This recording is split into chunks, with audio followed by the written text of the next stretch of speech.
సభ్యులకు అధికారులందరూ కూడా నమస్కారం స్పీకర్ సార్.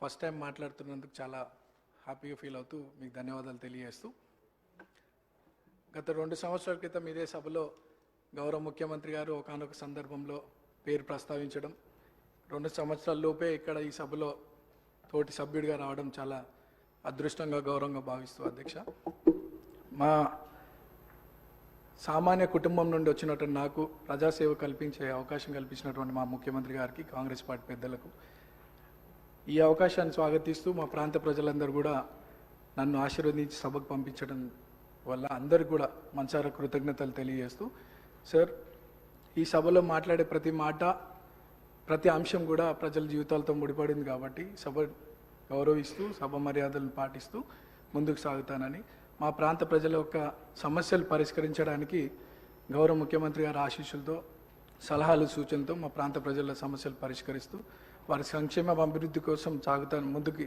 అదే నా లక్ష్యంగా పెట్టుకొని ముందుకు సాగుతానని. అట్లానే మా ప్రాంతంలో కృష్ణానగర్ అనే ఒక ఏరియా ఉంది సార్, దాదాపు 30-40 సంవత్సరాల నుండి అక్కడ వర్షాకాలంలో చాలా వర్షం వల్ల చాలా ఇబ్బందులకు గురవుతున్నారు ప్రజలు. మా మంత్రులు అధికారుల దృష్టికి తీసుకెళ్ళినారు, అది పని కొద్దిగా ఆలస్యం అవుతుంది, తొందరగా పూర్తి చేయాలని ఒకటి సభ ద్వారా కోరుకుంటున్నాను. అట్లానే హై టెన్షన్ లైన్స్ మా ప్రాంతంలో ఉండడం వల్ల 10ల సంఖ్యలో ప్రజలు చనిపోయినటువంటి విషయం పూర్వంలో, అది కూడా అధికారుల దృష్టికి తీసుకెళ్ళినారు.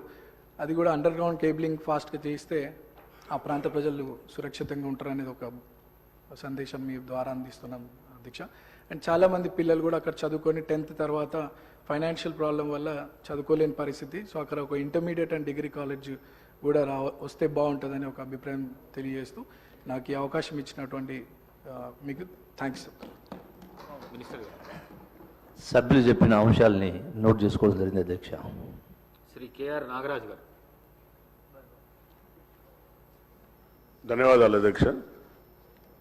గత నెల జరిగిన మోంతా తుఫాన్ వల్ల అధ్యక్ష మనందరికీ తెలుసు, కాకతీయుల కట్టిన మహానగరంలో ఆ నగరంలో కట్టిన గొలుసు చెరువుల ద్వారా వచ్చిన ఆ యొక్క వాటర్ వల్ల చాలా కాలనీలన్నీ కూడా జలమయమైన అధ్యక్ష. గౌరవ ముఖ్యమంత్రి గారు తక్షణమే వరంగల్ నగరాన్ని విజిట్ చేసి తగిన సూచనలు ఇచ్చే అధికారులకు, అలాగే ఎవరైతే బాధితులు ఉన్నారో వాళ్ళందరికీ కూడా 1 నెల రేషన్, అలాగే హౌస్ హోల్డ్స్ అందరికి కూడా 15,000 చొప్పున ఇవ్వడం జరిగింది అధ్యక్ష.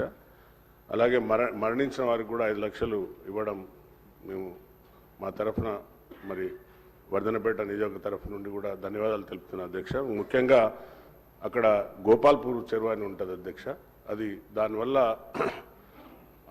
ఆయకట్టు అంటే అందులో అన్యాక్రాంతం అయిపోయింది ఆ చెరువు అంతా.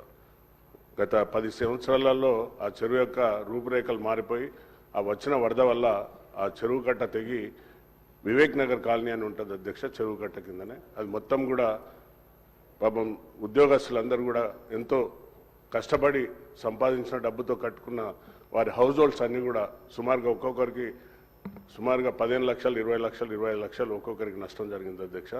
కాబట్టి దయచేసి మీ ద్వారా ఇరిగేషన్ మినిస్టర్ గారికి, అలాగే మా యొక్క ముఖ్యమంత్రి గారికి తక్షణమే ఆ గోపాల్పూర్ చెరువును రిట్మెంట్ చేసి శాశ్వత పరిష్కారం చేయాలని కోరుకుంటున్నా అధ్యక్ష. రెండో విషయం, సభ్యుడు మాట్లాడుతూ బాంబులతో పేల్చేస్తున్నారని అసత్య ప్రచారాలు ఇక్కడ కూడా మాట్లాడడం సిగ్గుచేట అధ్యక్ష. దాన్ని వెంటనే తొలగించాలి అధ్యక్ష, రికార్డులకు వెళ్ళి తొలగించాలి అధ్యక్ష. భాష మంచిగా మాట్లాడమని సభ్యులు చెప్పిన అంశాన్ని నోట్ చేసుకోవడం అధ్యక్ష.